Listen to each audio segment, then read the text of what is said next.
तो सोनिक के फैंस अपने चिली डॉग्स ले लो और तैयार हो जाओ, क्योंकि सोनी द हेजहॉग 3 आ गया है फुल स्पीड एक्शन और केओस के साथ। ये मूवी सिर्फ फिनिश लाइन तक नहीं पहुंचती, बल्कि साउंड बैरियर तोड़ती है। सरप्राइजेस, इंटेंस बैटल्स और फैन फेवरेट कैरेक्टर्स के साथ ये फिल्म छोड़ती है हमें कई बातें डिस्कस करने के लिए, स्पेशली उसके दोनों क्रेडिट सीन्स जो फ्यूचर के लिए बड़ी चीजें टीज करते हैं। तो चलिए इस एंडिंग को डिटेल में समझते हैं और देखेंगे कि सोनिक और उसकी गैंग के लिए क्या नया है। When we're done, there won't be anything left.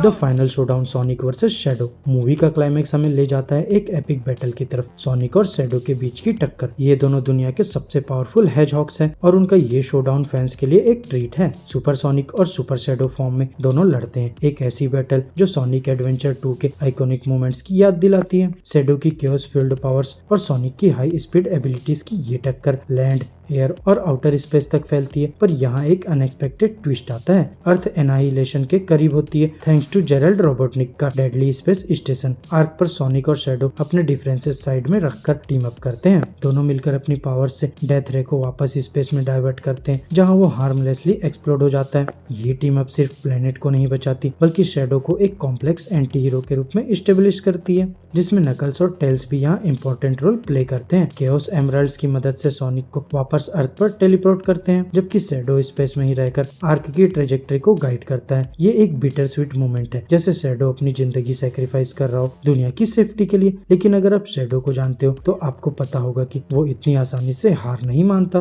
Post credit scene shadow lives. जब सब शैडो के लॉस का शोक मना रहे होते हैं, तभी पोस्ट क्रेडिट सीन एक बड़ी सरप्राइज लेके आता है। शैडो एक फेयरी क्रिएटर से बाहर निकलता है, बैटर्ड बट अलाइव। उसके हाथ में होता है उसका आइकॉनिक लिमिटर रिंग। गेम्स में शैडो के लिमिटर रिंग्स उसकी इमेंस केओस एनर्जी को सप्रेस करने के लिए यूज होते हैं। मूवी में शैडो ने फाइनल बैटल के दौरान अपने रिंग्स रिमूव किए, जो उसके सर्वाइवल का रीजन बनते हैं, और फिर ये उसकी अल्टीमेट लाइफ फॉर्म वाली आइडेंटिटी को रीइंफोर्स करता है। ये सीन एक पोटेंशियल रिडेम्पशन आर्क का सिग्नल भी देता है। शैडो का बचा रहना मतलब है कि वो एक हीरोइक रोल में स्टेप कर सकता है या फ्यूचर में सोनिक और उसकी गैंग के साथ अलायंस कर सकता है।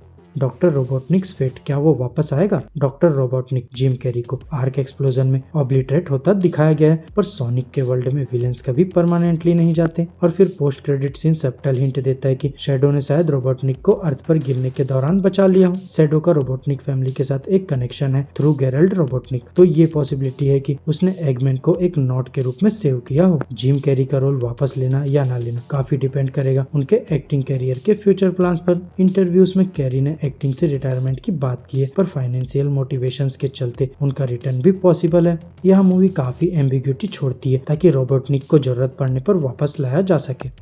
Meet credit scene metal Sonic और एमी रोज की एंट्री। मीट क्रेडिट सीन तो और भी ज्यादा एक्साइटिंग है। जब सोनिक कंट्री साइड में टेल्स और नकल्स के साथ रेस कर रहा होता है, तभी वो गलती से एक न्यूयॉर्क स्टेट पार्क में पहुंच जाता है। वहां उसका सामना होता है एक मेटल सोनिक रोबोट्स की आर्मी के साथ। मेटल सोनिक, जो एगमैन का एक आइकॉनिक क्रिएशन है, फाइनली सिनेमेटिक डेब्यूट करता है। ये एक फास्टर और ज्यादा मेनेसिंग काउंटर पार्ट है सोनिक का, जो सोनिक सीडी में पहली बार इंट्रोड्यूस किया गया था। ये रोबोट सुपर सोनिक स्पीड और एडवांस टेक के साथ सोनिक के लिए एक बड़ी बनेगा। पर यहाँ सोनिक अकेला नहीं है। एंटर में एमी रोज अपने सिग्नेचर पिको पिको हैमर के साथ। वही मूवी एक क्लेवर ट्विस्ट देती है सोनिक सीडी स्टोरी लाइन को, जहाँ सोनिक ने एमी को मेटल सोनिक से सेव किया था। इस बार एमी सोनिक को बचाती है। रोबोट्स की आर्मी को तोड़ते हुए उसकी एंट्री आइकॉनिक है और उसके कैरेक्टर को एक रिफ्रेशिंग अपडेट देती है, जो उसकी स्ट्रेंथ और इंडिपेंडेंस को दिखाता है। What's next for metal Sonic. Mid credit scene कई सवाल उठाता है। ये मेटल सोनिक्स कहाँ से आए? सबसे ऑब्वियस जवाब है ये डॉक्टर रोबोटनिक का एक कंटीजेंसी प्लान था, जो उन्होंने अपने पॉसिबल मौत के केस में सेट किया होगा। पर ये रोबोट शायद वीकर प्रोटोटाइप्स है, जो मेटल सोनिक के फुल पोटेंशियल को अभी शोकेस नहीं करते। एमी का उन्हें डिस्ट्रॉय करना दिखाता है कि वो अभी डेवलपमेंट स्टेज में है, लेकिन इनका आना इस बात का हिंट देता है कि एक और बड़ा खतरा सोनिक के लिए आने वाला है।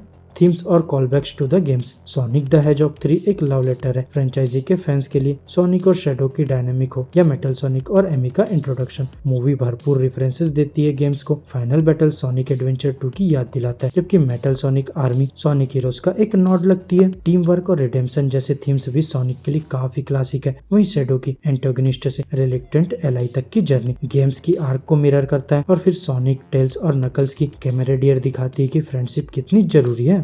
लुकिंग अहेड सोनिक 4 और आगे। पैरामाउंट ने पहले ही सोनिक 4 अनाउंस कर दिया है जो 2027 में रिलीज होगी, और फिर सोनिक 3 में जो सीड्स प्लांट किए गए उनका कंटिन्यूएशन कहीं भी जा सकता है। शैडो की प्रेजेंस से उसकी बैक स्टोरी का और एक्सप्लोरेशन हो सकता है, इंक्लूडिंग जेराल्ड रोबोटनिक और मिस्टीरियस प्रोजेक्ट शैडो का कनेक्शन। वही मेटल सोनिक का डेब्यू सजेस्ट करता है कि फ्यूचर फिल्म्स में उसका रोल और बड़ा हो सकता है, चाहे एक वन ऑफ विलन हो या रिकरिंग थ्रेट। मेटल सोनिक और सोनिक की राइवलरी हाई स्टेक्स एक्शन जरूर लाएगी, और फिर एमिरोस को इंक्लूड करना नए स्टोरी टेलिंग पॉसिबिलिटीज ओपन करती है, चाहे सोनिक के साथ उसकी डायनामिक हो या एक पावरफुल एलाई के रूप में फ्यूचर बैटल्स में उसका रोल। यहाँ एमी का इम्पैक्ट काफी सिग्निफिकेंट होगा।